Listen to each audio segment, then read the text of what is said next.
Hello friends, good evening. वर्ष के खत्म होते होते हम सबके पास कुछ लोगों ने एग्जाम दे दिया है, और जो हमारे कुछ साथी हैं उनका एग्जाम कल होना है, जिनके या इस वीक में होना है। उन सबको शुभकामनाएं। और अभी तत्काल में जो क्वेश्चन हमारे साथियों ने हमारे पास रिकॉर्ड क्वेश्चन के रूप में भेजा है, यूपी जीबी बैंक से, जिनका अभी अभी एग्जाम हुआ, तो इस एग्जाम के जो क्वेश्चन आए हैं उस पे हम अभी चर्चा करेंगे। कुछ साथियों ने उसका उत्तर ढूंढ लिया होगा, और कुछ साथी के गलत भी हुए होंगे, फिर भी उनको सही उत्तर पता चल गया होगा। और कुछ साथी जो तैयारी कर रहे हैं वो एक बार रिकॉल करेंगे कि क्वेश्चन का पैटर्न क्या आ रहा है। तो क्वेश्चन के पैटर्न से हमें पता चलता है कि हमारी तैयारी कहाँ तक है।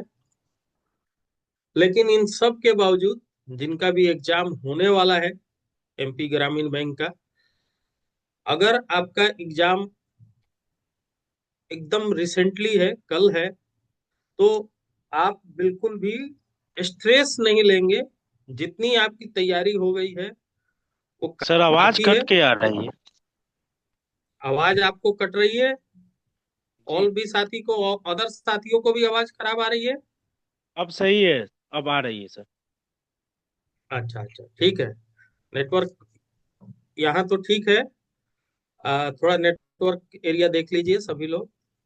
और चलिए, तो हम बात कर रहे थे कि जो क्वेश्चन आ गए हैं हमारे, तो आपको पैटर्न पता चलेगा। लेकिन जिनका एग्जाम एकदम रिसेंटली कल है या परसों में है, तो वो स्ट्रेस ज्यादा नहीं लेंगे। हमारे बीके जी के, विजय बंका जी के द्वारा अभी जो क्लास चलाए गए हैं, मैक्सिमम क्वेश्चन उससे रिपीट हुए हैं।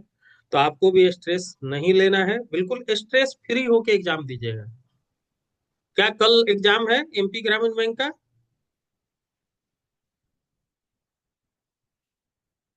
यस सर, कल है। कल है, ठीक है। तो अभी आप लोग जो ये ऑनलाइन जितनी भी क्लासेज हैं, जो भी हमारे दो तीन क्लास, इतना करेंगे। किताबों को अभी बहुत ज्यादा पलटने की जरूरत नहीं है। आराम से सो जाइएगा टाइम से, और वक्त के साथ कल उठ के आप एग्जाम हॉल में जाएंगे, एग्जामिनेशन हॉल में, और शांत मन से, लेकिन स्पीडली, बस सिर्फ आपको क्वेश्चन को बस रीड करना है। आपके ऑलमोस्ट क्वेश्चन आपके, जो क्वेश्चन आपके जेहन में पहले से गुजर चुके हैं, इसी टाइप के क्वेश्चन आएंगे। बहुत ज्यादा ऐसा क्वेश्चन नहीं आने वाला है जो आपने सुना ना देखा, बशर्ते कुछ जीएस को छोड़ दिया जाए तो। क्योंकि आप बैंकिंग के क्वेश्चन और बैंकिंग की प्रैक्टिस लगभग रोज कर रहे हैं। जीएस कई बार हम केवल एग्जाम के लिए पढ़ते हैं, और कई बार वो मिस भी हो जाता है। तो इसलिए आप एकदम निश्चिंत होकर एग्जाम देंगे। चलिए, कुछ रिकॉर्ड क्वेश्चन पे हम चर्चा करते हैं जो पिछले एग्जाम में आया है। और इस पे हम, इस ये चर्चा है जो हमारे साथी एग्जाम दे दिए हैं। जहां कुछ क्वेश्चन होंगे उस पे हम सिर्फ फ्री होके, खुले तरीके से इस पे चर्चा कर रहे हैं, ताकि हमारे और साथियों को भी लाभ हो जो एग्जाम देने जा रहे हैं, और जिन्होंने दे दिया है वो भी अपना असेसमेंट कर पाएंगे।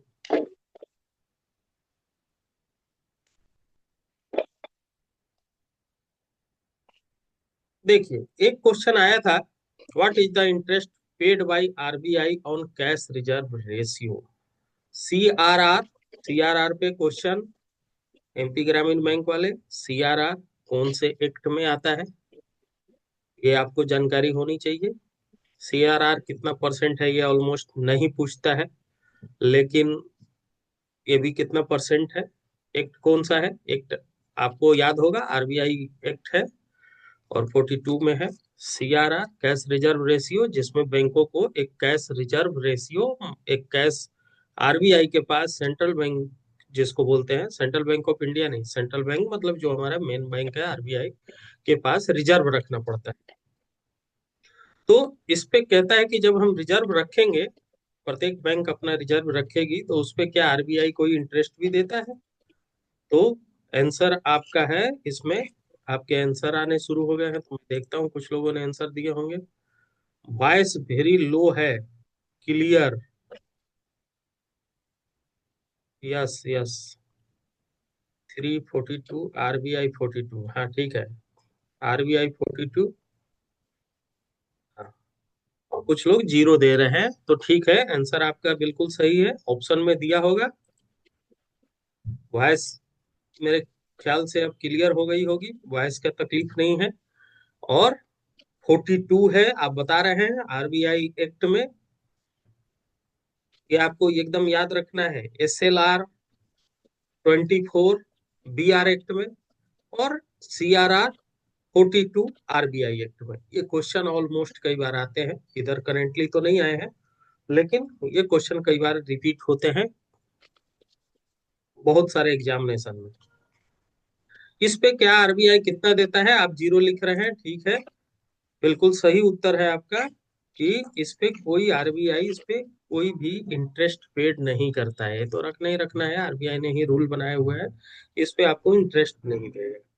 ठीक है, तो अब आपको ये क्वेश्चन तो आंसर यहाँ आपको मिल गया।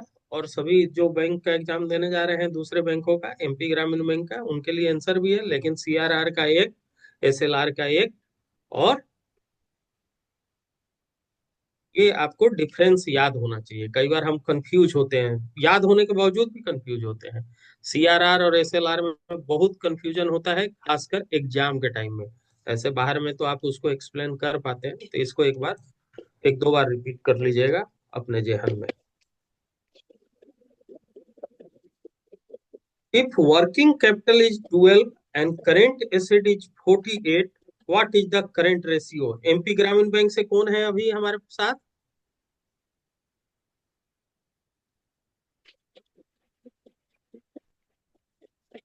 एमपी गरिमा है, रामकृष्ण है। इस क्वेश्चन का उत्तर आप बताइए। गरिमा, आप अपना मोबाइल ऑन कीजिए। जी सर। हाँ बताइए, इस क्वेश्चन को कैसे सॉल्व करेंगे, या आपने कुछ तैयारी करी इसके लिए, रेशियो के लिए?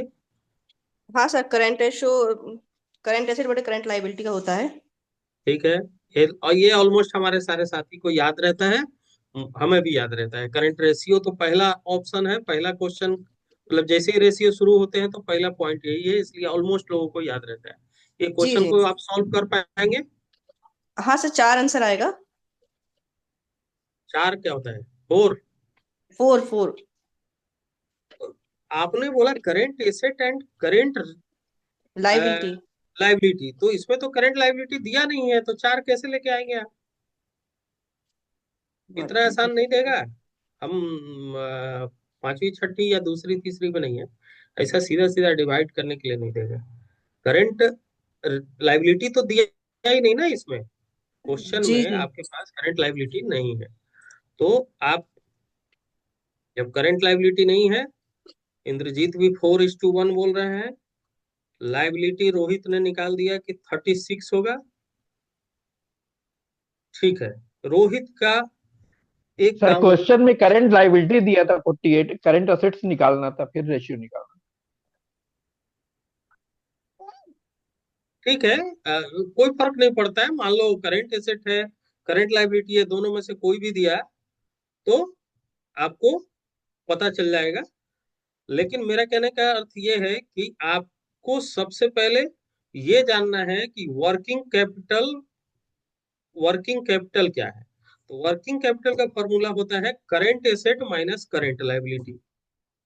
तो पहले करंट लाइबिलिटी निकालना है, तो करंट एसेट में से यानी 48 में से क्या घटाएंगे कि 12 बचेगा। तो इसको रोहित ने बता दिया कि भाई 36 होगा, तो 36 आपने बता दिया।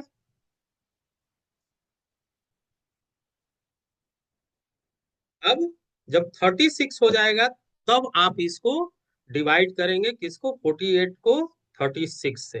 तो दीपक पटेल बता रहे हैं सही उत्तर, लेकिन विशाल कुमार गौतम गलत है। 1.25 कैसे निकालेंगे भाई साहब? 48 को 36 से, अभी तो मोबाइल से डिवाइड कर लीजिए, लेकिन आपको ये प्रैक्टिस डालना पड़ेगा कि पेपर पे करना होगा। उस समय आपको रफ पेपर मिलेंगे, रफ पेपर पे आपको फटाफट ये डिवाइड करना होगा। खैर ये इजी डिवाइडेशन है, 36 और 48 दोनों 3 से कट जाएंगे, 12 से कट जाएंगे, लेकिन आपको और भी मतलब टफ काटने का भी मिल सकता है, जिसके लिए थोड़ा कैलकुलेशन भी फास्ट करना होगा। तो वर्किंग कैपिटल बराबर होता है 48 से, आपको घटाना होगा। क्या घटाएंगे कि वर्किंग कैपिटल निकलेगा? वर्किंग कैपिटल बराबर current asset minus current liability होता है, और करंट रेशियो जैसा गरिमा जी ने बता दिया कि करंट एसेट में फिर करंट लायबिलिटी से डिवाइड करो। तो 48 को 36 से आप डिवाइड करोगे तो आपको आंसर आएगा 1.33। तो ये आंसर है। और करंट एसेट दिया था जैसा आप कह रहे हैं, तो करंट एसेट दिया होगा, करंट लायबिलिटी दिया होगा। आप कह रहे हैं कि परीक्षा में करंट लायबिलिटी दिया था, तो करंट लायबिलिटी अगर 12 दिया होगा तब तो आप आसानी से कर लेंगे, लेकिन मुझे लगता नहीं कि इतना आसान क्वेश्चन दिया होगा, लेकिन दिया है तो 4 आंसर सही है। चलिए ठीक है, आगे बढ़ते हैं। What is the premium under PMJJBY? ये आंसर तो आप सभी को मालूम होगा। MP ग्रामीण बैंक के सभी साथी इसको याद कर लेंगे। ठीक है, बहुत बढ़िया, सबको याद है। 436 इसका आंसर है। सभी साथी हमारे लिख रहे हैं, सही है।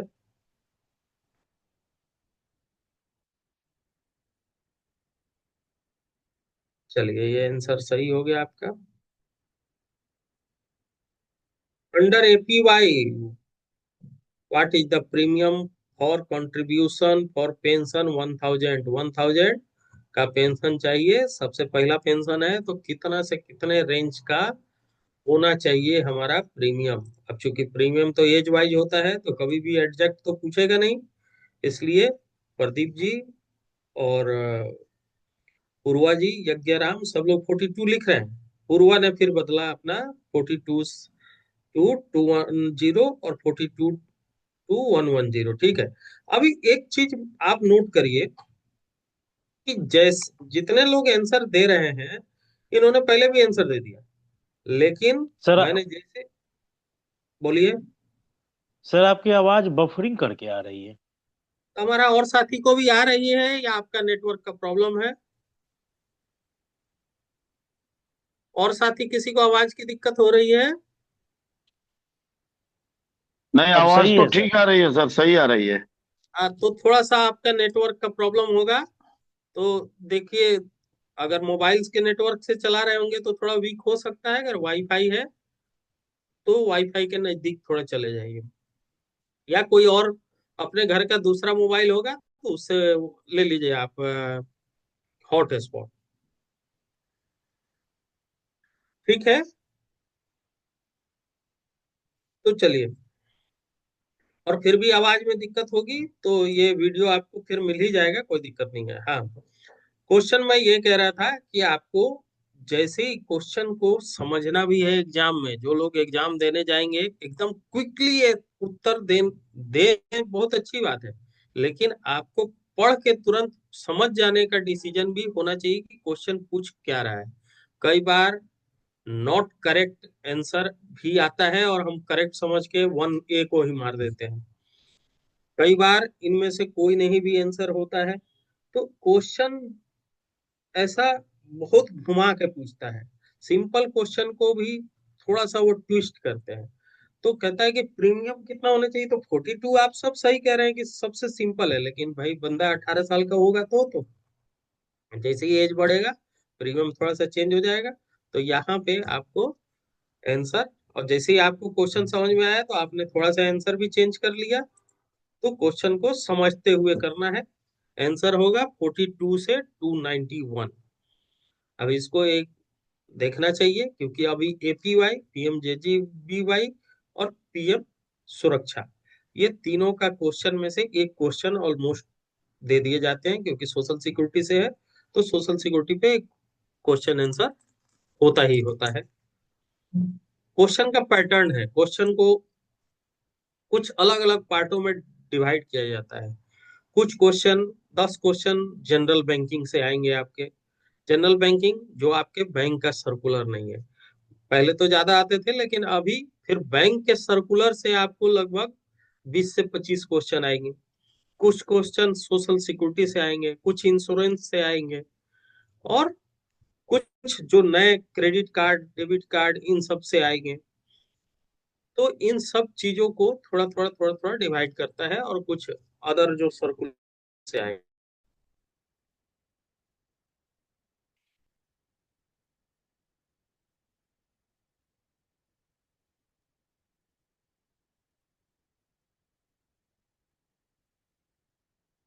₹291 है, इतना रुपए तक लग सकता है एज के अकॉर्डिंग।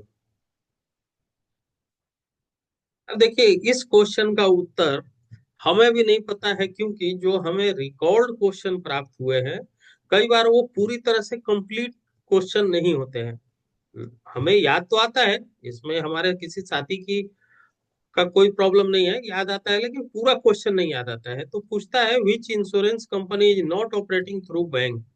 कौन सा इंश्योरेंस कंपनी है जो बैंक के थ्रू कार्य नहीं कर रहा है, मतलब वो इंडिविजुअल है। बैंक इंश्योरेंस एक वर्ड है, बैंक इंश्योरेंस। तो बैंक इंश्योरेंस के साथ उसका कोई टाई अप नहीं है। इस क्वेश्चन का आंसर हमारे पास नहीं है, लेकिन जनरल रूप से हमें नहीं मिला है। अभी हमारे पास आंसर है, लेकिन हम चाहते हैं कि कोई साथी इसको सॉल्व किए होंगे तो वो इसका उत्तर बताएंगे।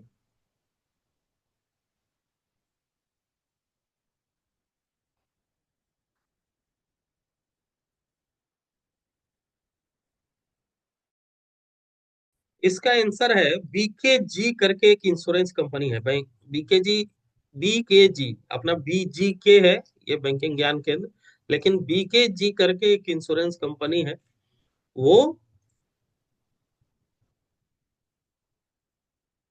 एलआईसी तो टाई अप है ना, एलआईसी नहीं है अभिषेक जी। एलआईसी तो बहुत बैंकों से टाई अप था। या अभी कुछ समय पहले ये अदर जो ये इफको और टाटा या ये जनरल इंश्योरेंस, बहुत सारे इंश्योरेंस नहीं थे उस समय, एलआईसी ही सभी बैंकों से टाई अप किए हुए था।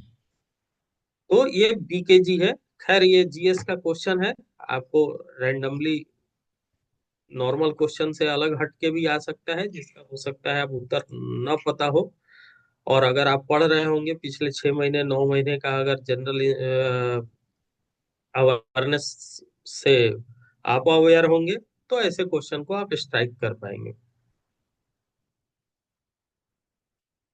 एक क्वेश्चन है ये यूपीजीबी ग्रामीण बैंक से कि फॉर, ये इसलिए हमें इस क्वेश्चन को रखना पड़ा है, कुछ क्वेश्चन के एग्जैक्ट आंसर हमें नहीं पता है, जो कि केवल सर्कुलर के अंतर्गत होगा, लेकिन ये हमारे साथियों को पता है।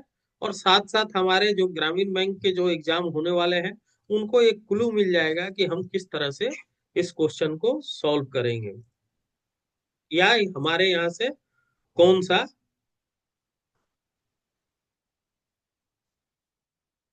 एलआईसी यूपीजीबी का। सर वो क्वेश्चन क्या था, देखिए पिछले क्वेश्चन में हमने पूछा था इनमें से कौन सा, वो जीएस का क्वेश्चन है कि कौन सा इंश्योरेंस कंपनी किसी बैंक से टाई अप नहीं किए हुए है। तो एलआईसी यूपीजीबी का तो है, नहीं किया हुआ है, ऐसा क्वेश्चन था। चलिए, अब हमारा आ गया कि कहता है कि इनकम रेंज ऑफ 50,000 से 1.5 लाख जिसका भी इनकम है, तो कितना टाइम हम हाउसिंग लोन दे सकते हैं। अब हमारे पूर्वा बोल रही हैं कि 6 टाइम, और 6 गुना ही दे सकते हैं। और दूसरी तरफ रघुवीर कुमार सिंह बोल रहे हैं 48 टाइम्स। तो 48 टाइम्स तो मुझे नहीं लगता कि 54 टाइम्स। क्यों इतना वेरिएशन क्यों है आपके आंसर में? 54 टाइम्स, टाइम्स का मतलब होता है गुना। तो आपको, मुझे लगता है कि थोड़ा बहुत तो कंफ्यूजन होगा कि अगर 1.5 लाख का सैलरी है और 54 टाइम करेंगे तो कितना हो जाएगा? सर 50,000 तक जो है 48 टाइम्स है। 50,000 से 1.5 लाख तक है 54 टाइम्स। उसके ऊपर है 60 टाइम। 60 टाइम? 1.5 लाख के ऊपर है 60 टाइम। जी 60 टाइम सर। और वो LIC वाला ही आंसर था उसका, UPGB का पूछा था उसमें। उसने पूछा था कि आपके यहाँ कौन से बैंक से टाई अप है, ऐसा क्वेश्चन जी था? जी, कौन से बैंक से टाई अप था, ये क्वेश्चन था। अच्छा, कौन हो से बैंक सकता से है। टाई अप नहीं है ये पूछा। हाँ टाई अप नहीं है उसमें, ये था टाई अप नहीं है जिससे। नहीं नहीं, टाई अप नहीं है तो तो मतलब, LIC सर टाई अप हमारे नहीं है ना सर हाँ, हमारे यहाँ एक से। एक मिनट, एक मिनट। क्वेश्चन आपका इस तरह था कि कौन से इंश्योरेंस कंपनी से हमारे बैंक का टाई अप नहीं है, ऐसा क्वेश्चन था। जी जी, कहा है दे दिया नहीं खाएंगे। देखिए, अदर अदर साथियों ने अदर तरीके से क्वेश्चन को कलेक्ट किया है। आप अभी ऐसा बोल रहे हैं कि कौन सा इंश्योरेंस से हमारे बैंक का टाई अप नहीं है। अगर ऐसा क्वेश्चन होगा तो ऐसे तो बहुत सारे इंश्योरेंस कंपनी है जिससे हमारे बैंक का टाई अप नहीं है, लेकिन चलो ऑप्शन से छांटे तो LIC से अभी नहीं होगा, आपने लिख दिया। लेकिन अगर क्वेश्चन इस तरह से आता है कि इनमें से GS में अगर आता है कि इनमें से कौन सा इंश्योरेंस कंपनी है जो किसी बैंक से टाई अप नहीं है, तो फिर वो GS का क्वेश्चन हो जाएगा। तो हो सकता है आपकी बात सही हो, तो आपके हिसाब से होगा तो आपने LIC से टाई अप नहीं है उन चार ऑप्शन में से। वैसे अदर भी का हमारा टाई अप नहीं है, लेकिन LIC का नहीं है ऐसा मान लेते हैं। ठीक है।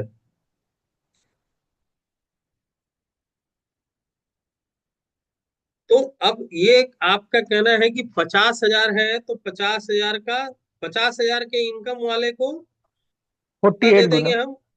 48 50,000 टाइम्स। है, 50,000 तक 48, 48 टाइम्स। 48 टाइम मतलब 28 जी लाख रुपए वो ले सकता है। जी। अच्छा ठीक है। MPGB वाले थोड़ा सा इसको कंफर्म कर लेंगे, और आप भी एक बार कंफर्म कर लीजिएगा कि मंथली इनकम का 48 टाइम्स अगर लेगा तो, या ईयरली का 6 टाइम है, ये आप चेक कर लीजिएगा। क्योंकि 50,000 का इनकम किसी का है तो 48 टाइम्स हो गया 28,000 रुपए, नहीं 48 मतलब चार, दो और फोर, 24 लाख रुपए लेगा।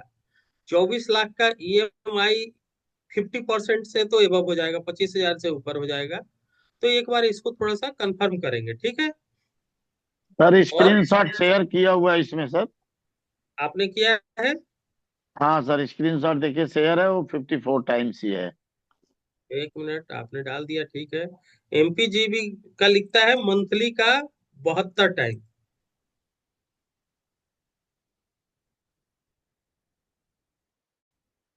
50,000 है तो 48 टाइम मंथली ग्रॉस इनकम का।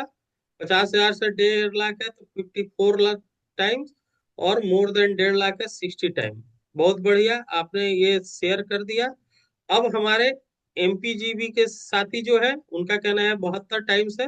तो आपका जो भी है ये क्वेश्चन, चूंकि अदर अदर बैंकों ने अदर अदर डिसीजन लिया हुआ है, तो आप उस टाइप से इसको कर लीजिए।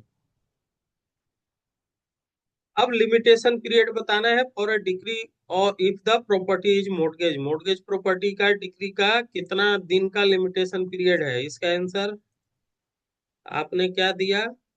सर थोड़ा फास्ट। ठीक है इंद्रजीत जी, हम आप ही से बात कर रहे हैं, फास्ट हमारे टाइम पे खत्म कर देंगे। चलिए, 12 साल, 12 साल, 12 साल, ठीक है, सबको याद होना चाहिए लिमिटेशन पीरियड 12 साल है। ऑलमोस्ट का 3 इयर्स है, लेकिन जहां मोर्टगेज है वहां 12 साल है।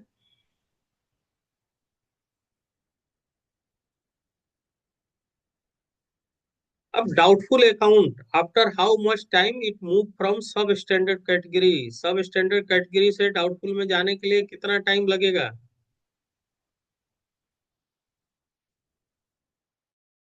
12, 12, 12, ठीक है, सार्थक 12 और प्रदीप जी भी 12, ठीक है।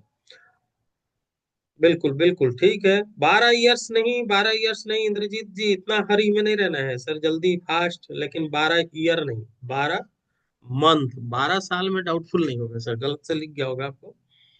हाँ ठीक है। डाउटफुल अकाउंट बनने के लिए स्टैंडर्ड से सब स्टैंडर्ड कब हो जाएगा? जैसे ही उसका NPA की कैटेगरी है सब स्टैंडर्ड, PA तक आप ये रहेंगे, लेकिन 3 महीने बाद आप सब स्टैंडर्ड हो जाएंगे। सब स्टैंडर्ड 12 महीने जब स्थिर रहेगा तो डाउटफुल हो जाएगा, और फिर डाउटफुल उसके बाद 1 साल रहेगा तो डाउटफुल 2 हो जाएगा, फिर 24 महीने और रहेगा तो डाउटफुल 3 बन जाएगा। तो ये क्राइटेरिया आपको याद रहना चाहिए कि कैसे कैसे स्टैंडर्ड से सब स्टैंडर्ड, सब स्टैंडर्ड से जो एनपीए पॉलिसी है उसका थोड़ा थोड़ा आपको ध्यान में रहना चाहिए।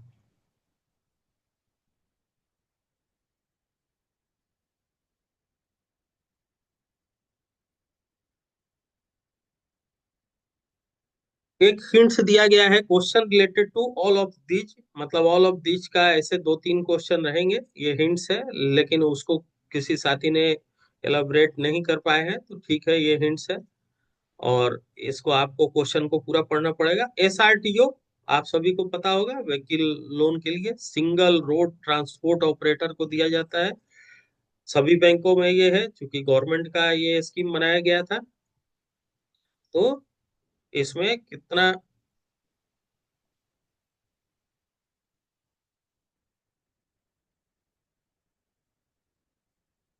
रोहित जी, रोहित जी कौन से बैंक से हैं आप?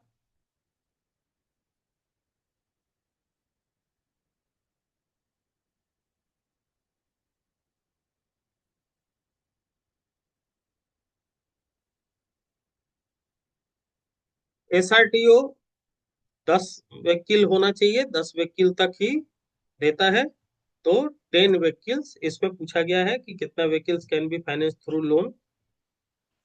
Minimum age limit under PM Vishwakarma scheme, ये क्वेश्चन बिल्कुल इंपॉर्टेंट है, और पीएम विश्वकर्मा से 1-2 क्वेश्चन और भी आ सकते हैं। पीएम विश्वकर्मा करंट स्कीम है, तो आपको ये स्कीम जानना जरूरी है। मिनिमम एज 18, संजीव जी 18 से 60 नहीं होगा, 18 साल है। कभी भी जितने भी स्कीम है, सिर्फ आपको स्कीम को ध्यान से पढ़ना है, एजम्पशन नहीं कीजिएगा।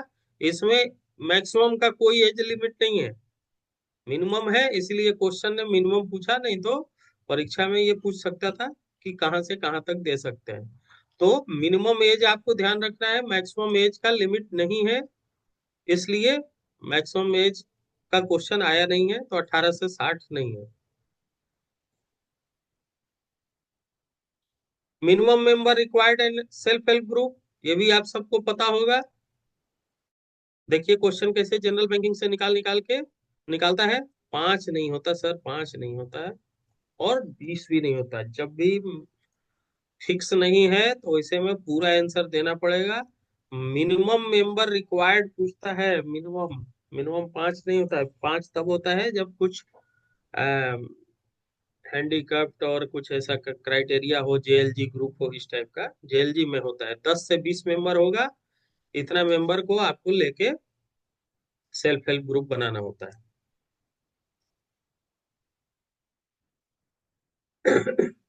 Third dose in self help group, self help group का थर्ड डोज कितना है? 6 लाख, 6 लाख होता है टोटल। तो ये आंसर आपको पता होगा। ठीक है, 3 पार्ट में देना है, तो third dose self help group का रहेगा 6 लाख का। Which account can nomination be made, कौन कौन से अकाउंट में नॉमिनेशन कर सकते हैं? देखिए कितना सा आम क्वेश्चन है, एकदम सिंपल सा क्वेश्चन को उसने आपके लिए छोड़ दिया, और इसमें भी कई लोग कंफ्यूज हो गए कि किस तरह के। डिपॉजिट अकाउंट नहीं इंद्रजीत जी, डिपॉजिट अकाउंट तो सभी हैं, डिपॉजिट तो कोई कर सकता है। इंडिविजुअल एंड ज्वाइंट पूर्वा लिखती है, इंडिविजुअल इंडिविजुअल, और संजीव लिखते हैं proprietorship individual, self individual Ramakrishna लिखते हैं। सबके उत्तर मिला के आंसर होगा। इंडिविजुअल में ज्वाइंट और इंडिविजुअल दोनों आते हैं, और प्रोप्राइटरशिप भी एक तरह से एक इंडिविजुअल खाता है, ठीक है, तो प्रोप्राइटरशिप आएगा। ऑल द एबोव नहीं होगा, तो इसको आपको आंसर होगा इंडिविजुअल एंड प्रोप्राइटरशिप अगर अकाउंट है तो उसमें आपको नॉमिनेशन देना पड़ेगा। बाकी अदर है उसमें नहीं होगा, जैसे पार्टनरशिप है तो उसमें नहीं हो पाएगा। Investment amount for micro category and MSME, ये तीनों क्राइटेरिया आपको याद कर लेना है। पहले भी हम लोग क्लास ले चुके हैं, माइक्रो का, स्मॉल का, मीडियम का। क्राइटेरिया कितना है इन्वेस्टमेंट से, उसमें दो क्राइटेरिया है। तो इन्वेस्टमेंट क्राइटेरिया, इक्विपमेंट क्राइटेरिया, तो ये देखिए 2.5 करोड़ का है जो कि मिनिमम है, माइक्रो का मिनिमम है। और आपके उत्तर भी सबके 2.5 करोड़ है, ठीक है। इसके तीनों क्राइटेरिया देख लीजिएगा, ये ध्यान में रहना चाहिए, इससे क्वेश्चन आता है। लाबोर्ड loans maximum FD and interest a bank can hold in a third party FD. सभी बैंकों का थर्ड पार्टी एफडी अगर रखते हैं तो उसमें मार्जिन कितना लेंगे ये देखना है। जनरली हम एफडी के अगेंस्ट में क्या करते हैं, एफडी के अगेंस्ट में हम 90% तक फाइनेंस कर देते हैं, लेकिन आपको 75% आपको देना है अगर थर्ड पार्टी है। स्टॉक ऑडिट ये जानना जरूरी है, स्टॉक ऑडिट कब करते हैं, सर अप्लीकेबिलिटी इन इसमें एनपीए ना अकाउंट। बोलिए सर रघुवीर जी इसमें कुछ ये बोल। 75%, सर इसमें जो 75% वाले जो बता रहे हैं, इसमें क्वेश्चन ऐसे नहीं था। इसमें ये था कि थर्ड पार्टी को आप मतलब मैक्सिमम कितने तक में लैबोर्ड के अगेंस्ट लोन दे सकते हैं, अगर कोई दूसरे आदमी का लैबोर्ड अगर बंधक रखा जाता है बैंक में तो हाँ थर्ड हाँ पार्टी को। हाँ। जैसे अगर किसी कस्टमर को अगर हम दे रहे हैं तो जनरली जो एफडी पर इंटरेस्ट होता है उससे 1% ज्यादा देते हैं, लेकिन हम्म। वही अगर थर्ड पार्टी को अगर देंगे उसी के अगेंस्ट में तो कितना परसेंट लोन उस पे इंटरेस्ट लगेगा, इंटरेस्ट ये पूछा था, जी इंटरेस्ट इंटरेस्ट पूछा ही गया पूछा था। था। अच्छा जी अच्छा, बिल्कुल सर। ठीक है ठीक है ठीक है ठीक है, क्वेश्चन में कोई दिक्कत नहीं, ये भी एक क्वेश्चन है। और अगर इंटरेस्ट पूछा था तो इंटरेस्ट आपको ध्यान रखना है, कुछ बैंकों में एमसीएलआर पे देते हैं, कुछ में 2% एक्स्ट्रा लेते हैं वही एमसीएलआर से, अपना अपना वही बैंक का क्वेश्चन न, था सर कि एमसीलआर और 2% जो हुई है उसमें से कौन सा मतलब देना होता है, मैक्सिमम अच्छा, कितना ऑप्शन से कितना कर आपको और सकते हैं। ध्यान आ गया कि वही क्वेश्चन था, ठीक है कोई हाँ बात तो नहीं। उसका 9% था आंसर। 9% उसका आंसर होगा सर। ठीक ठीक ठीक है, गुड गुड। तो आप दोनों क्वेश्चन है, जो क्वेश्चन हम लिखा दिए वो भी, और जो क्वेश्चन आप बोल रहे हैं वो भी, दोनों तरह से क्वेश्चन बन सकता है। बहुत अच्छी बात है, दोनों जानकारी आपको होनी चाहिए। अब स्टॉक ऑडिट है कितने पे अप्लीकेबल होगा, इन एनपीए अकाउंट। ये एनपीए अकाउंट सिर्फ बताने के लिए है, एनपीए हो ना हो स्टॉक ऑडिट आपको 5 करोड़ पे करना होता है। जैसे ही 5 करोड़ से ऊपर का खाता होगा तो स्टॉक ऑडिट करना पड़ता है। और एनपीए अगर है तो इमीडिएट करवाना पड़ता है कि भाई सामान है कि नहीं, कि बंदे ने बेच बाच तो नहीं दिया। ड्यूरेशन सर इसका क्या रहेगा, वही किसका, ड्यूरेशन पूछे हुए थे। किसका, स्टॉक ऑडिट का? इस हाँ स्टॉक ऑडिट एनपीए खाते में ड्यूरेशन कितने दिन पे होगा, मतलब छह और महीना 3 महीना ऐसे। हर 1 साल में आपको स्टॉक ऑडिट नॉर्मल केस में करना पड़ता है, ठीक है। तो जी 1 साल में तो करना ही करना है। एनपीए जैसे ही होगा तो अगर आप किए भी होइएगा तो इमीडिएट करना पड़ता है, ठीक है। अगर उस तरह से क्वेश्चन आया होगा तो इमीडिएट करना है, नहीं तो ईयरली आपको स्टॉक अगर है तो स्टॉक ऑडिट ईयरली होगा, स्टॉक इंस्पेक्शन यूपीजीबी में क्वार्टरली 3 महीना है सर, 3 महीना की है। बात था। हाँ, 3 महीना सर क्वार्टरली यूपीजीबी होगा। में। हाँ हाँ बिल्कुल बिल्कुल, वो आप खुद कर लेंगे, लेकिन जब ऑडिट कराना होगा बाहरी एंटिटी करता है स्टॉक ऑडिट, बाहर के सीए फर्म करती है, वो आपको ईयरली करेगा। Education loan classified under priority sector lender, कहां से कहां तक एजुकेशन लोन इसमें प्रायोरिटी सेक्टर में आता है, ऐसा क्वेश्चन था। तो आपको बताना है। एमपीजीबी का भी इतना ही होगा रामकृष्णा उपाध्याय जी, स्टॉक ऑडिट का नॉर्मल बैंक सभी 5 करोड़ तक करते हैं। 25 लाख नहीं होगा, 25 लाख। अच्छा, इसका यूपीजीबी का एक एजुकेशन लोन, करोड़ है सर। हाँ हाँ ठीक है ठीक है ठीक है, एजुकेशन लोन का आंसर आप दे रहे हैं, मैं अभी थोड़ा लेट देखा आपका आंसर। चलिए, तो एजुकेशन लोन प्रायोरिटी सेक्टर में आएगा 25 लाख तक। 25 लाख प्रायोरिटी सेक्टर का चर्चा चला है तो एक और चीज है, हाउसिंग लोन भी कितना कितना प्रायोरिटी सेक्टर में आएगा वो आपको देख लेना है। और एजुकेशन लोन 25 लाख आपको ध्यान रख कर लेना है। सर रेपो एमपीजीबी रेट, में स्टॉक सर बोलिए। एमपीजीबी में स्टॉक का फ्रीक्वेंसी क्या है, स्टॉक ऑडिट का किसी को आइडिया है क्या? सभी बैंकों में स्टॉक ऑडिट साल में एक बार 5 करोड़ से ऊपर करेगा, क्योंकि अदर फर्म को देना है ना, पैसा दे के करवाना है। इंस्पेक्शन क्वार्टरली होगा। हमारे यहाँ 1 करोड़ है लिमिट हो हमारे एमपीजीबी में। एमपीजीबी की बात भी कर रहा हूँ। एमपीजीबी में 1 करोड़ है सर। 1 करोड़ है? हाँ जी, 1 करोड़ एंड अबव। अच्छा, ठीक है। अदर अदर बैंकों का हो सकता है 1 करोड़ हो, क्योंकि इस समय हम डिस्कशन में नहीं जाएंगे ना, है अभी हम खोल के देख सकते हैं, लेकिन हम इस पे चर्चा शायद कर चुके हैं। अभी कुछ दिन के पहले के क्लास में हमने किया था। अगर 1 करोड़ है तो आप सब 1 करोड़ को ही ध्यान रखिए। ये सिर्फ हम क्वेश्चन का पैटर्न बता रहे हैं कि इस तरह का क्वेश्चन आया हुआ है। रिकॉर्ड क्वेश्चन का अर्थ वही होता है कि हम पैटर्न को समझे। रेपो रेट है अक्टूबर 25 के हिसाब से 5.50। फ्रॉड ट्रांजेक्शन बिटवीन 4 से 7 days, how much should be liability of the customer in BSBDA account? BSBDA account में अगर 5000। अच्छा, चलिए, आपका उत्तर सही है। देखिए आपका, और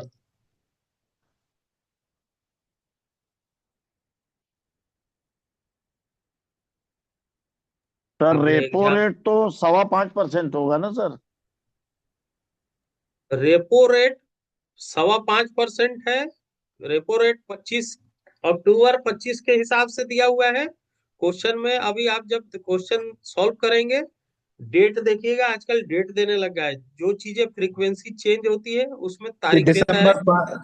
सर दिसंबर 5 में चेंज हो गई है। हाँ बिल्कुल ठीक है, हो गया होगा।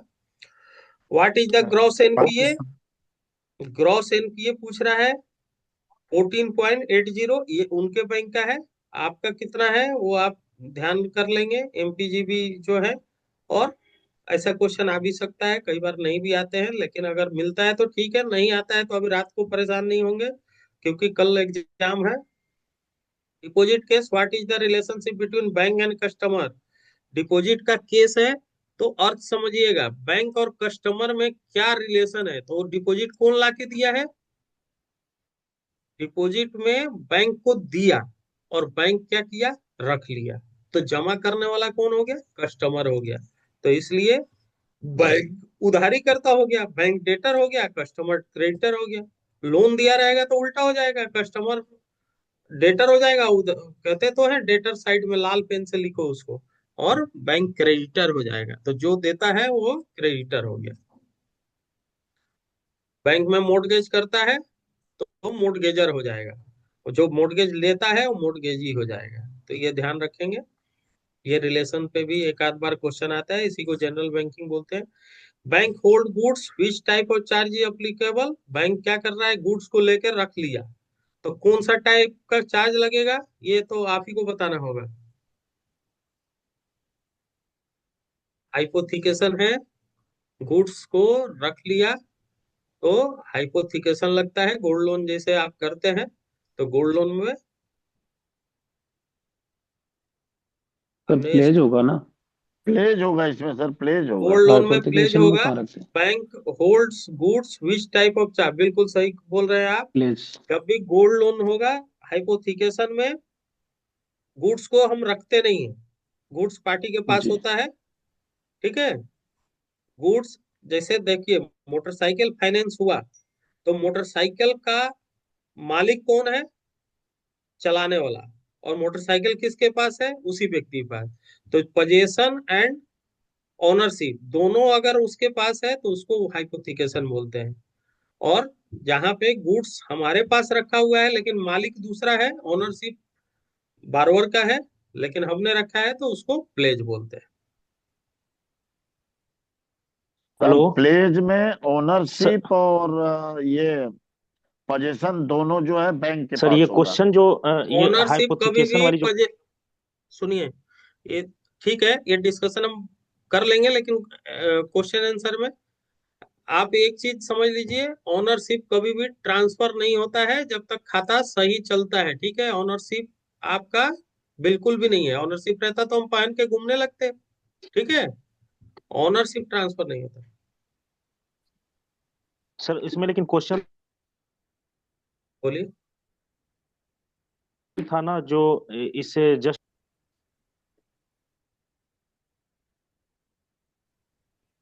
आवाज थोड़ी कट रही है रघुवीर जी, फिर से बोलना होगा आपको।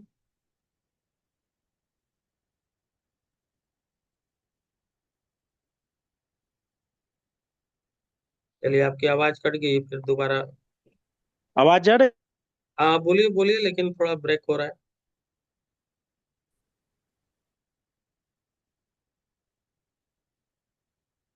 चलिए, हम चर्चा कर लेते हैं, कुछ क्वेश्चन और आगे निकालते हैं।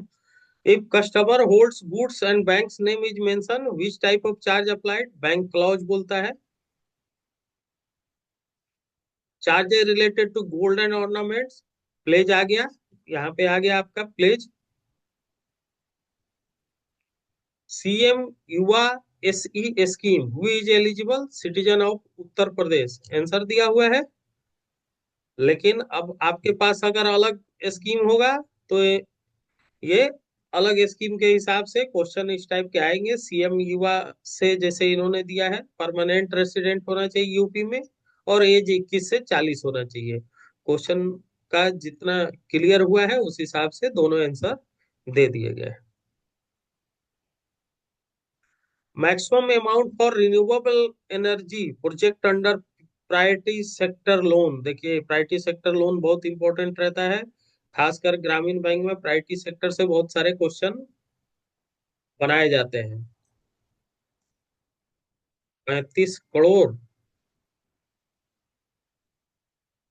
35 करोड़, 35 करोड़ आपका सही उत्तर है। तो रिन्यूएबल एनर्जी का प्रायोरिटी सेक्टर के अंतर्गत आपको देखना होगा कि कितना है प्रायोरिटी सेक्टर के अंतर्गत। ये एमपीजीबी के लिए भी इंपॉर्टेंट क्वेश्चन है। Maximum tenure for housing loan, कितना एज तक दे सकते हैं? ये क्वेश्चन बड़ा इंपॉर्टेंट है, बहुत पीएसयू बैंक में भी आए थे, सेंट्रल बैंक और पीएनबी के क्वेश्चन में भी आ गए थे ये क्वेश्चन। तो मैक्सिमम टेन्योर है 30 इयर्स तक आप दे सकते हैं। कुछ बैंकों में इसके क्वेश्चन आए थे कि इवन टॉप ग्रेड में भी आए थे कि हाउसिंग लोन आपको कितने एज तक मैक्सिमम दिया जा सकता है। तो ये अपने अपने बैंक के हिसाब से देख लेंगे। देखिए, मैक्सिमम टेन्योर को रामकृष्ण मीना एज ही समझ गए हैं तो इन्होंने 70 लिख दिया है, ठीक है। एज पे भी क्वेश्चन आ सकता है। Maximum tenure for top up loan, top up loan उसी के साथ होता है हाउसिंग के साथ। तो जो top up loan, almost bank इसको भी स्कीम को एकदम चला रही है, 10 इयर्स का होगा। अथवा इसमें और कुछ डिटेल लिखना होगा तो बहुत बैंकों में टॉप अप हाउसिंग खत्म होने के तक ही टाइम तक रहता है। मान लो आपने 5वें साल या 8वें साल में किया है, 8 ही साल बचा हुआ है, तो हाउसिंग के खत्म होने तक कर देना होता है। और जहां पे नहीं है तो 10 इयर्स मैक्सिमम आप टाइम लोगे। Time period for unclaim account, unclaim account का टाइम क्या है? 10 इयर्स बाद अनक्लेम बन जाएगा, जो कि डीफ में चला जाता है। डीफ अकाउंट भी लिखा जा सकता है और अनक्लेम अकाउंट भी लिखा जा सकता है। Maximum limit for PMJDY operation account, कितना ऑपरेट कर सकता है? इसका मैक्सिमम लिमिट है 10,000 तक का मैक्सिमम लिमिट है जिसको ऑपरेट किया जा सकता है। कितना इस खाते में मैक्सिमम क्रेडिट रख सकता है और कितना एक बार में जमा कर सकता है, ये सब क्वेश्चन बदल बदल के आते हैं। इनऑपरेटिव या डोरमेंट अकाउंट पीरियड कितना है, कितने दिनों में इनऑपरेटिव हो जाएगा? ये क्वेश्चन का उत्तर तो मैं आशा करता हूं कि आप सबों को पता होना चाहिए। 2 years। हाँ, ठीक है, बिल्कुल। 2 साल तक अगर वो ऑपरेट नहीं करता है तो इनऑपरेटिव हो जाएगा। एज लिमिट पीएम सुरक्षा बीमा योजना के लिए, age limit 18 to 70।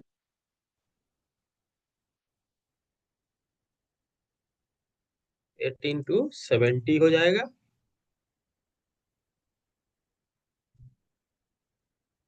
Fill in the blank ratio, क्या क्वेश्चन था? शायद पता नहीं, लेकिन रेशियो से क्वेश्चन था जिसमें आपको क्वेश्चन में फिल करना है। तो क्वेश्चन अगर याद हो आपको तो आप बता सकते हैं, और नहीं भी याद है तो रेशियो आपने पढ़ रखा होगा। तो जितना आपको एमपीजीबी के हमारे साथी जितना याद होगा उस हिसाब से अब आप बनाएंगे। रात को अभी टेंशन नहीं लेंगे कि एक बार मैं देख लेता हूँ। अब आपका जितनी तैयारी हो चुकी और आप अच्छा करेंगे ऐसा हम आशा रखते हैं। हमारे यूपी ग्रामीण बैंक के साथियों ने बहुत अच्छा एग्जाम दिया है, उनके मैसेज मैंने पढ़ा था। अंडर एआईएफ लोन सब्सिडी या इंटरेस्ट समेशन 2 करोड़ लोन के लिए क्या है? 2 crore under AIF loan subsidy and interest summation for 2 crore loan. ये क्वेश्चन शायद कुछ क्लियर नहीं है।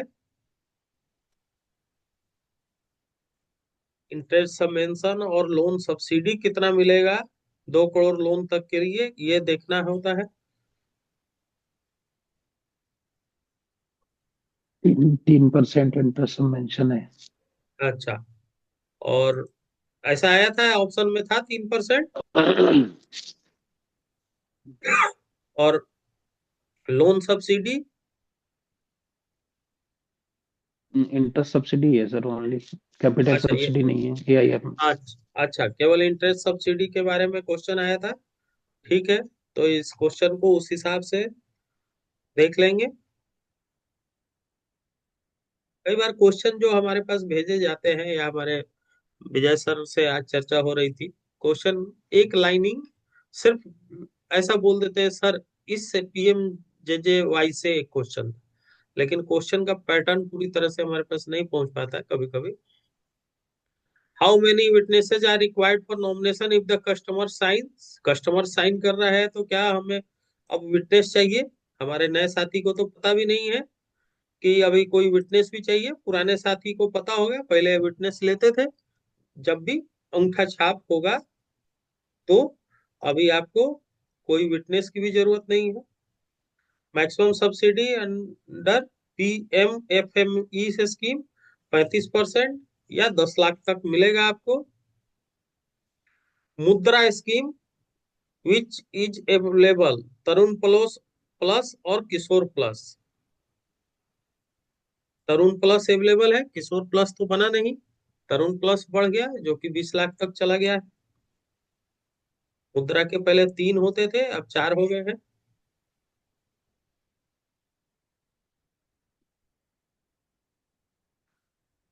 Priority sector loan housing loan eligibility for population above 50 lakh. बिल्कुल, देखिए प्रायोरिटी सेक्टर से 2 क्वेश्चन आ गया आपके एग्जाम में। 50 लाख तक population above housing loan eligibility for population above 50 lakh. 50 lakh से अबोव पॉपुलेशन है, तो ये भी क्वेश्चन का थोड़ा पैटर्न मुझे समझ नहीं आ रहा है, लेकिन आपको तीनों क्राइटेरिया याद करना है जो प्रायोरिटी सेक्टर में है। प्रोजेक्ट कितने का है और कितना फाइनेंस होगा। अर्बन में 10 लाख से ज्यादा का पॉपुलेशन जहाँ है, 50 लाख से ज्यादा का पॉपुलेशन है। इस टाइप से 3 क्राइटेरिया है, तीनों क्राइटेरिया। और तीनों क्राइटेरिया में 2 ऑप्शन याद रखना है, एक रिनोवेशन के लिए भी क्राइटेरिया है और प्लस आपका हाउसिंग के लिए भी क्राइटेरिया है, जिसके प्रोजेक्ट सिमिलर है, दोनों के बराबर है, लेकिन सैंक्शन में आपको अंतर है वो याद करना है। पेनाल्टी चार्जेज एपीवाई में अगर लेट होता है तो क्या पेनाल्टी है? ₹1 फॉर अप टू 100 मंथली और 10 रुपया 1000 तक, 1 रुपया के हिसाब से।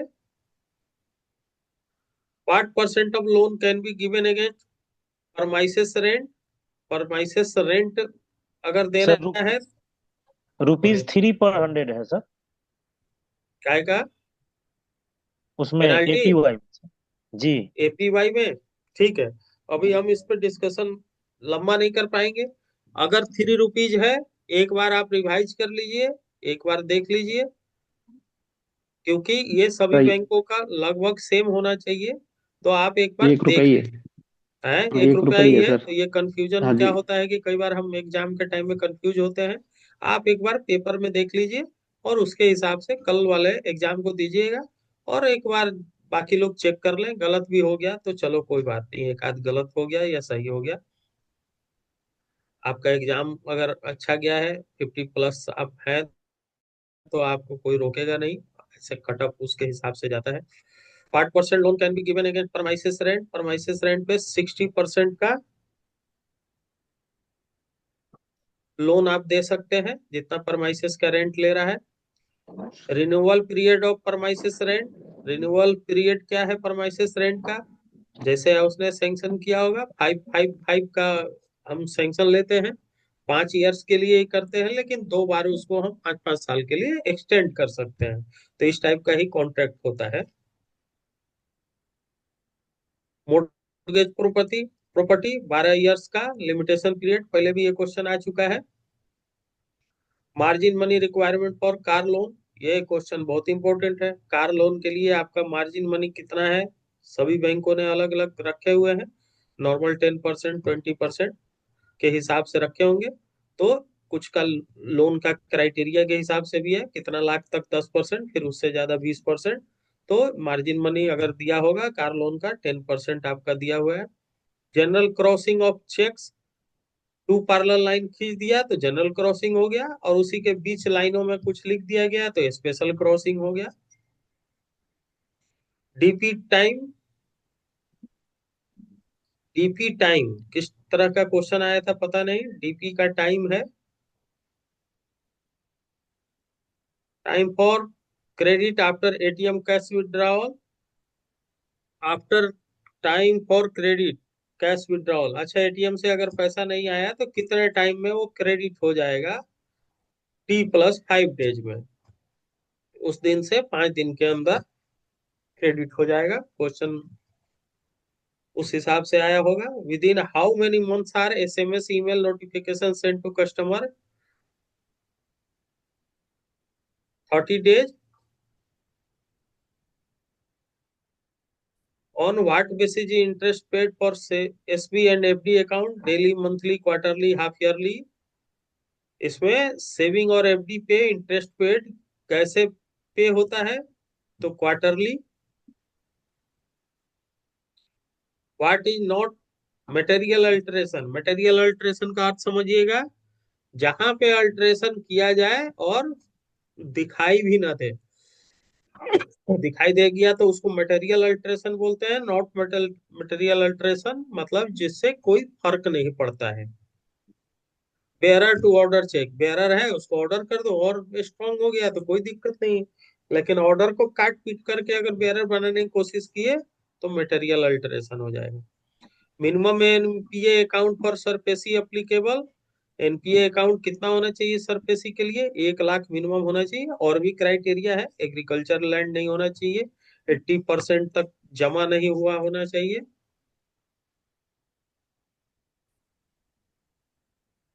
ठीक है। Payment limit for demand draft, demand draft के लिए 20,000 है। ये थोड़ा लिखा हुआ है कैश में हम कितना पेमेंट कर सकते हैं डिमांड ड्राफ्ट का, जनरली हम आमतौर पे नहीं करते हैं, खाते में ही करते हैं, लेकिन आप 20,000 से नीचे का कैश भी पेमेंट कर सकते हैं, अभी भी ये रूल चला आ रहा है। Sanction loan amount 10 lakh and stock is 12 lakh का है, with stock margin of 25%। What is the drawing power, तो ड्रॉइंग पावर आपको निकालने आना चाहिए। 8 लाख है, 25% 12 लाख का निकाल दिया तो 8 ही लाख तक आप उसको डीपी अलाउ कर पाएंगे, भले ही लोन सैंक्शन है 10 lakh.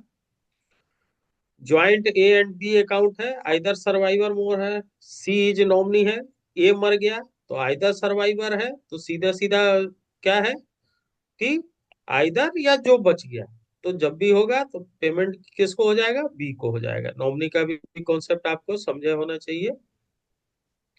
ATM charges 100, what is the annual charges, annual charges जो भी होगा आप अपने अपने बैंक का ध्यान कर लेंगे।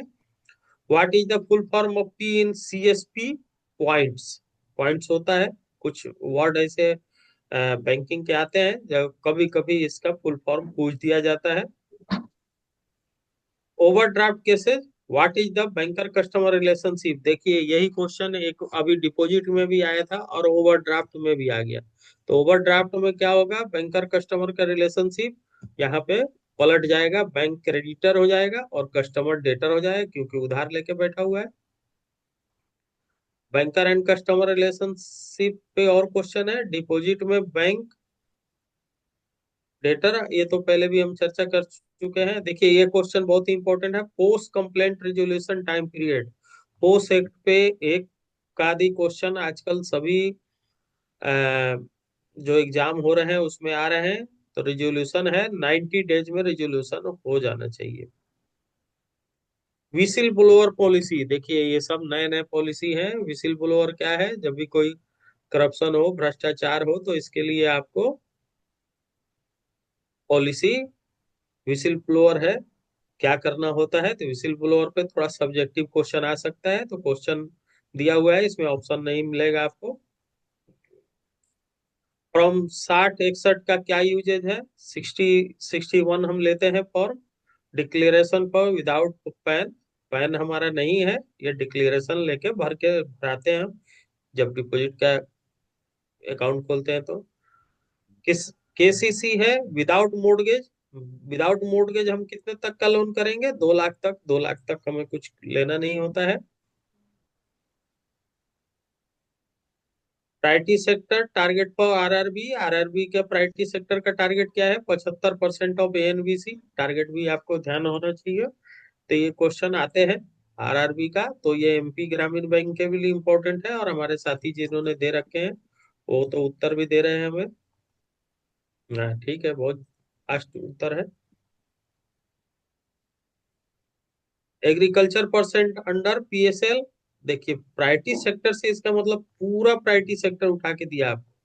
क्योंकि आरआरबी जो है ग्रामीण बैंक के लिए प्रायोरिटी सेक्टर का बड़ा क्राइटेरिया है, 18% ऑफ एनबीसी, इसलिए आपको ज्यादा से ज्यादा क्वेश्चन इसके आए हैं।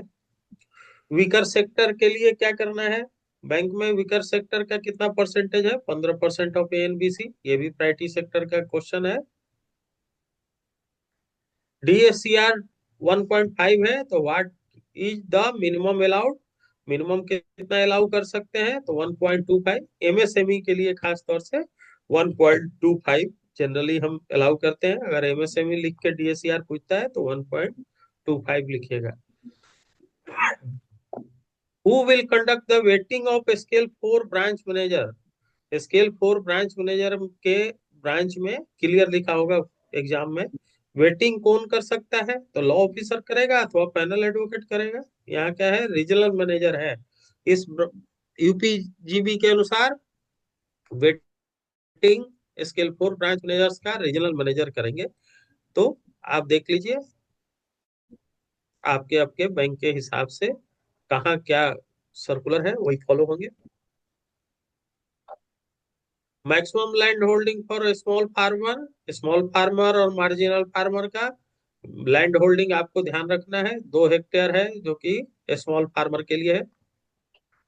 Share holding pattern for RRB pattern partners, RRB partners के लिए सेंट्रल गवर्नमेंट 50%, स्पॉन्सर्ड बैंक 35% और स्टेट गवर्नमेंट 15% देती है। तो ये दोनों हमारे साथी ध्यान करेंगे। 5, 35, 15, बहुत फास्ट उत्तर दे रहे हैं आप लोग।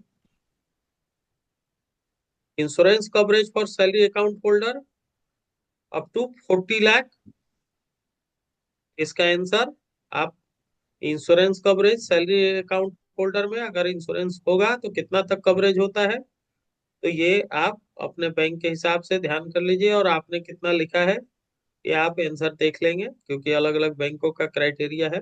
Insurance coverage under PMJDY 2 lakh तक इंश्योरेंस कवर होगा। पीएमजेडीवाई में चाहे सुरक्षा में, दोनों में 2-2 लाख होता है।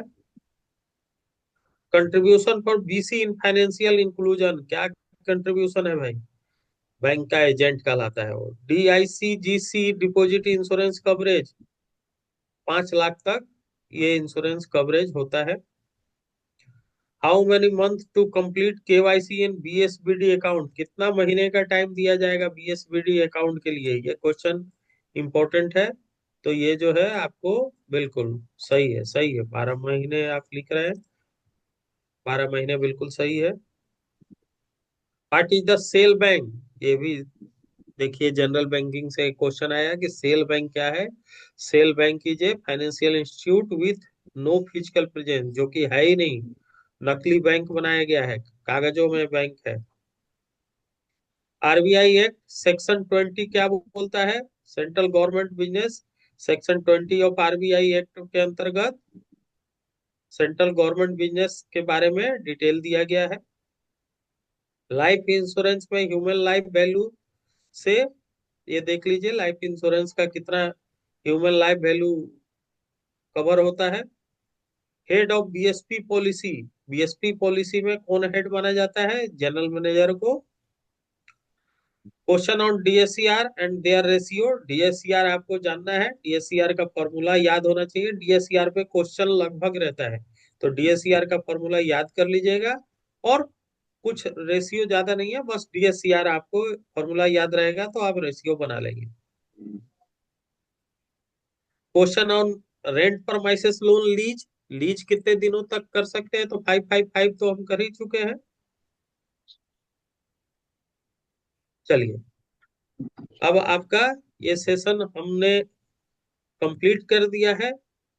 हमारे एमपीजीबी के जो इतने भी साथी हैं वो अपने पढ़े के टॉपिक को ही अभी लेट के, जब भी आप फ्री हो जाएंगे, लेट के मेमोराइज करेंगे, लेकिन घबराएंगे नहीं, काफी शांति पूर्वक और आराम से कल का एग्जाम देंगे। फिर एग्जाम के बाद हम लोग फिर स्थिरता से डेब्ट सब सर्विस कवरेज रेशियो लिखा है, देखिए कितना अच्छा है। डेब्ट मतलब उधारी, सर्विस मतलब जिसको सर्व कर पाए उसको कवरेज करने का रेशियो। हाँ ठीक है, पूर्वा बोल रही है 90 डेज है पॉस का। ठीक है, एमपीजीबी में पॉस एक्ट आपको जानना जरूरी है। सर एक क्वेश्चन और था, वो सैंक्शन लिमिट 10 लाख और स्टॉक 12 लाख और मार्जिन 25 है, तो उसमें 9 होगा ना सर? आपने 8 लिखा था उसमें। नहीं, सैंक्शन लिमिट 10 लाख है, हाँ स्टॉक 12 लाख है, मार्जिन हाँ, 25% है, तो 12 का 25% कितना होता है? 12 के 3 हो गए ना सर? 12 का आधा 6 और 3। तो उसमें 9 आएगा ना सर? अच्छा ठीक है, डीपी निकालने का आप फॉर्मूला देख लेंगे। 25% और 20% होगा, तो 20% के हिसाब से आपको देना होता है ना, 5% मार्जिन लेना होता है। जी, ठीक तो है, उसमें आंसर में 8 था आपके में। आंसर में 8 था। ठीक है, जी डीपी निकालने का आप तरीका देख लीजिए। डीपी जब भी निकालेंगे, आप अपने टोटल जितना भी स्टॉक है उसके आधार पे उसका मार्जिन निकाल के, और जितना भी डीपी बन सकता है उतना, अगर डीपी निकालने का आप जाके अपने क्रेडिट मॉनिटरिंग के अंतर्गत इसको निकाल के देख लीजिए, और उस हिसाब से आपका उत्तर सही होगा। क्या ऑप्शन में था हमें ध्यान नहीं है, हमें सिर्फ क्वेश्चन मिला था और उस हिसाब से हमने बना दिया था। ठीक है, अब हम जो हमारे साथी कल एग्जाम देने जा रहे हैं उनको शुभकामनाएं देते हैं, और एक मोटिवेशन भी है कि कल आप अच्छा एग्जाम करके आएंगे। हमारे यूपीजीबी के हमारे साथियों ने काफी अच्छा एग्जाम को क्रैक किया है, और इनको भी शुभकामना देते हैं, क्योंकि रिजल्ट बहुत जल्दी पब्लिश होने वाला है, और आजकल तो जल्दी रिजल्ट भी आ जाते हैं। चलिए, गुड नाइट, थैंक यू।